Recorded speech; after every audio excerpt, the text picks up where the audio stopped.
Great. Okay, so what is a general plan? What does it do? Why do we have it? General plan is in the middle of a stack of ideas. At the very base is community vision. Tonight we're doing community visioning. We're asking you what you think about a range of different topics. The next layer is the general plan. We take this community vision and we craft it into policy. And not everyone's a policy wonk, so we're not going to get into a lot of policy in this meeting tonight, but we're taking the ideas, the concepts, the thoughts that you have, translating those into policy, and we'll come back around later and say, does this policy reflect the vision? That general plan then translates into codes, zoning ordinances, municipal codes, the regulations, and laws that we use to implement that policy document. So we have policy that translates into codes, which ultimately translates into projects on the ground, whether they be private projects or city projects.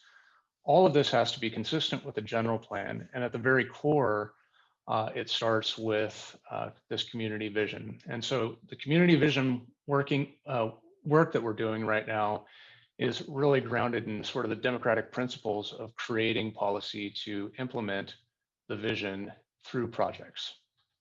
So let me just give you a real life example. That's really abstract, kind of hard to understand perhaps how community vision relates to projects on the ground and how those translate into the quality of life that we all experience as either residents, businesses, or visitors. To start,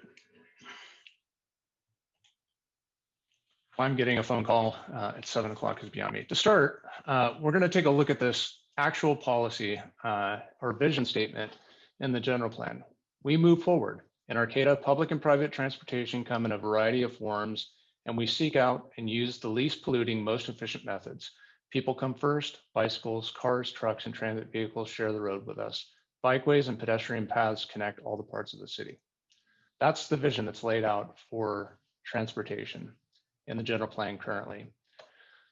That translated into a whole element of the general plan called the transportation element. This has all kinds of policy about a variety of different kinds of things related to transportation. It's a required element in the general plan according to state law. We're updating it. But right now there's this policy T-7A, retention of railroad right-of-way. I'm not going to read through this whole thing, but basically this is embedded in that transportation element. And it tells us that we want to use these railroad corridors for trails. We want to preserve them for future use.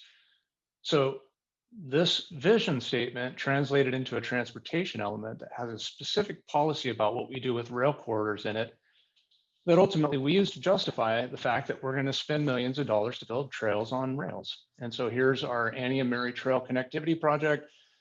Staff can go and secure grant funding for these projects based on the fact that they're baked into our general plan. That general plan policy tells us we can do it because it was based on the vision. So here's a real world example of how a project that we see on the ground that affects people's lives started off as a policy, which was embedded in the general plan based on this vision.